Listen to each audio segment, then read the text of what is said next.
soo dhawow xafladda abaalmarinta ee loo yaqaano Somali Men's Award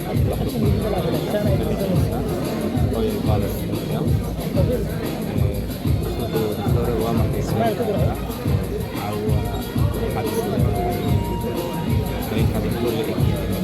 kulle tahay markii sharafta lagu casuumay xafladan quruxda badan leh waa awaarinta dhammaan maxwinta caafimaadka oo ay ugu horeyso dhammaan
Somali Meel walba ay joogto waxaan leenahay ha noolaato.